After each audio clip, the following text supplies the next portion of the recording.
우리 예수 믿는 사람들은 성경에 나와 있는 모든 진리의 말씀들을 다 믿는 사람들입니다. 그래서 말씀을 근거로 믿음으로 살아가는 사람들입니다. 말씀 속에 약속하고 있는 부활의 소망을 가지고 살아가는 사람입니다. 그리고 마지막으로 사도 바울이 고백하고 있는 신앙 고백서의 마지막으로 하는 말이 이런 말입니다. 16절에 기록하고 있어요. 이것으로 말미암아, 이것이라는 것은 부활에 대한 소망이죠. 나도 하나님과 사람에 대하여 항상 양심의 거리낌이 없기를 힘썼다라고 말하고 있습니다. 오늘 사도 바울이 고백하고 있는 신앙 고백의 내용 속에서 우리가 기억해야 되는 것은요, 사도 바울은 성경에 있는 모든 진리를 믿었습니다. 그래서 성경을 통해 믿는 믿음 속에 부활에 대한 소망을 가지고 살았습니다. 그러면 말하는 것은 그런 거로 나는 양심의 꺼리낌이 없이 삶 속에서 하나님 앞에서 사람 앞에서 양심의 꺼리낌 없이 떳떳하게 거룩하게 믿음으로 살았다라고 고백하고 있습니다. 사도 바울이 말하고 있는 하나님과 사람의 대화라고 말하는 것은 대단히 중요한 것이죠. 우리는 사람 앞에서 이전에 하나님 앞에서 살아가는 사람입니다. 우리가 언젠가 때가 돼서 이 세상을 떠날 날이 있을 것입니다. 사람들이 나이가 어리면 어릴수록 인생이 무지하게 길다고 생각합니다. 그러나 나이가 들면서 인생이 이렇게 길지 않다는 것을 깨닫게 되죠. 그리고 우리가 이 세상에 태어난 모든 사람은 언젠가는 이 세상에서 죽을 수밖에 없다는 것이죠. 그것은 정해진 거예요. 부자건 가난하건 많이 배웠건 배우지 못했건 상관없이 모든 사람, 태어난 사람은 언젠가는 죽을 것이라는 것은 모든 사람들에게 해당되는, 적용되는 사실이라는 말씀입니다. 그러나 우리가 죽었을 때 어디 가서 되는 거예요? 누구 앞에 서는 거예요?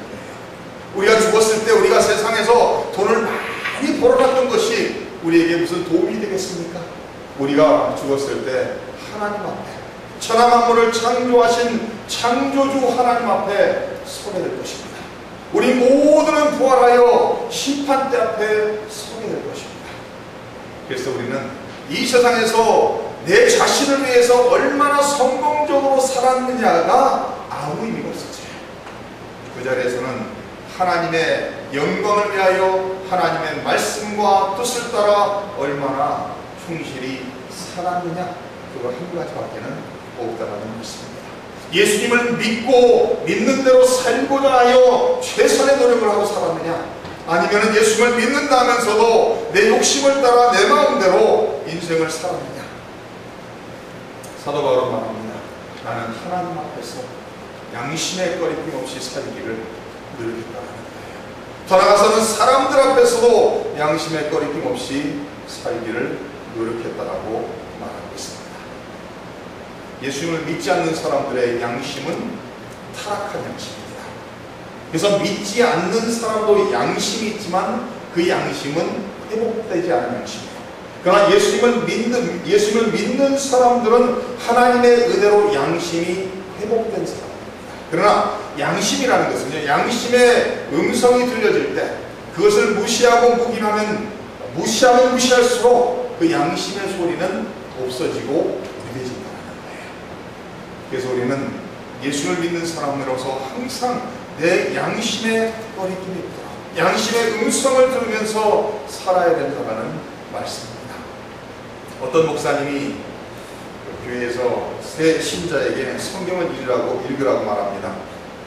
그래서 그 성도님 새 신자가 성경을 열심히 읽어요. 성경을 읽은 후에 목사님이 그 새 성도님에게 질문합니다. 지금 읽은 성경을 이해하셨습니까? 그러니까 그 새로운 성도님이 바울 서신을 읽었는데 앞부분은 무슨 뜻인지 잘 모르겠습니다. 그런데 그럼으로부터는 쉽습니다. 이렇게 얘기해요. 바울 서신을 보면은 항상 앞부분은 교리에 대한 내용이에요. 이 로마서를 보면 로마서 1장에서 11장까지는 성경에 있는 많은 중요한 교리들을 다루고 있습니다. 그다음 12장 1절에 가서는 그럼으로 시작해요. 로마서 에베소서 마찬가지로 1장, 2장, 3장은 성경에 나와 있는 중요한 교리들을 기록하고 있습니다. 그러다 4장에 가서는 그러므로로 나옵니다. 그래서 4장, 5장, 6장까지는 그러므로 하면서 1, 2, 3장에 나와 있는 교리, 하나님의 진리의 말씀들 근거로 그러므로 이렇게 살아야 된다라는 그런 내용이 나와요. 그래서 사도 바울이 쓴 많은 서신들은 첫 부분은 교리를 말하고 뒷부분은 그러므로 하나님의 진리의 말씀, 가르침을 근거로 하여 그러므로 이렇게 살아야 된다라고 나오고 있어요. 그런데 이 새로운 성도가 새신자가 이렇게 말합니다. 첫 부분은 교리들은 잘 이해가 안 되는데 그러므로는 쉽다고 말해요. 성도님들에게 질문합니다. 어떤 게 쉽습니까? 교리가 나와 있는 첫 부분이 쉽습니까? 아니면 삶 속에 실천해야 되는 그러므로가 쉽습니까? 어떠세요? 50% 확률이에요. 어디가 더 쉬워요? 교리가 쉽습니까? 삶 속에 적용하고 살아가는 게 쉽습니까? 아니면 어떤 게 더 어렵습니까?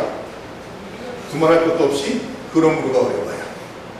성도들에게 있는 항상 도전은 하나님의 진리의 말씀, 하나님의 교리를 근거로 한, 가르침을 근거로 한 그러므로 삶 속에서 적용하는 것이 가장 어려운 거예요. 그래서 우리의 싸움은 어디 있어요? 그러므로의 싸움이에요. 왜냐하면 우리가 아무리 말로 나는 다 믿습니다 한다 할지라도 그러므로 삶 속에 나타나지 않는다면 아무의미인 거예요. 그래서 야고보서 2장에는 이렇게 말합니다. 이와 같이 행함이 없는 믿음은 그 자체가 죽은 것이라.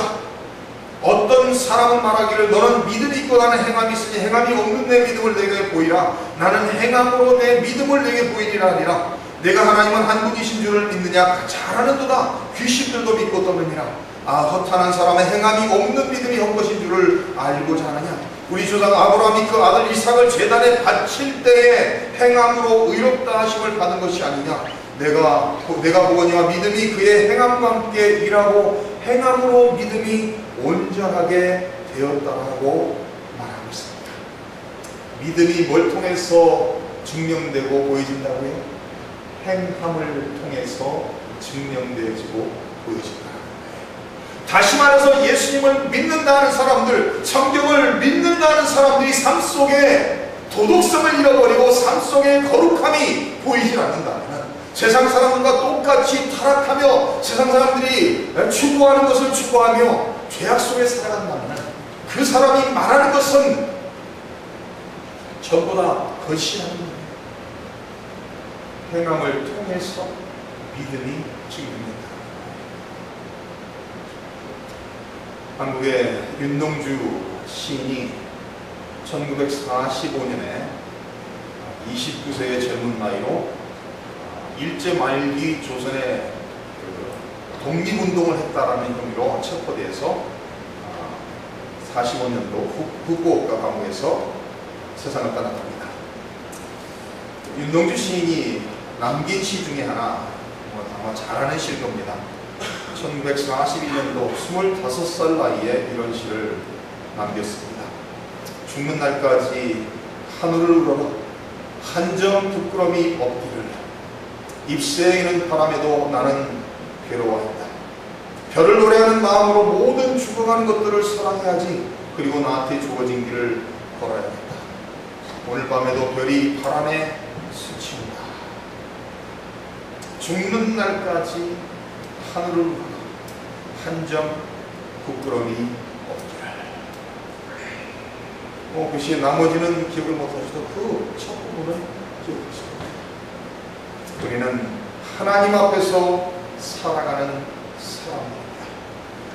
우리는 하나님의 자녀로서 하나님의 영광을 위해 살아가는 사람입니다. 그래서 우리는 하나님의 말씀 성경을 통해서 주어진 모든 진리들을 믿는 그 믿음으로 살아가는 사람들입니다. 성경을 통해 주어진 부활의 소망을 믿고 사는 사람들입니다. 그래서 성경의 진리를 믿기 때문에 우리는 우리의 삶 자체가 하나님과 사람 앞에서 부끄러움이 없는, 양심에 부끄러움이 없는 삶을 살기 위해서 최선을 다하며 살아야 되는 사람인 것입니다. 날마다 말씀을 통해서 심령이 새로워지고 날마다 예수님의 삶을 본받으면서 예수님께서 십자가의 길을 하나님의 뜻을 따라 묵묵히 가셨던 것처럼 우리 성도님들을 통해서 하나님께서 이루시고자 하는 그 일을 묵묵히 순종하는, 그래 하나님의 영광을 나타내시는 성도님 되시기를 주님의 이름으로 축원합니다.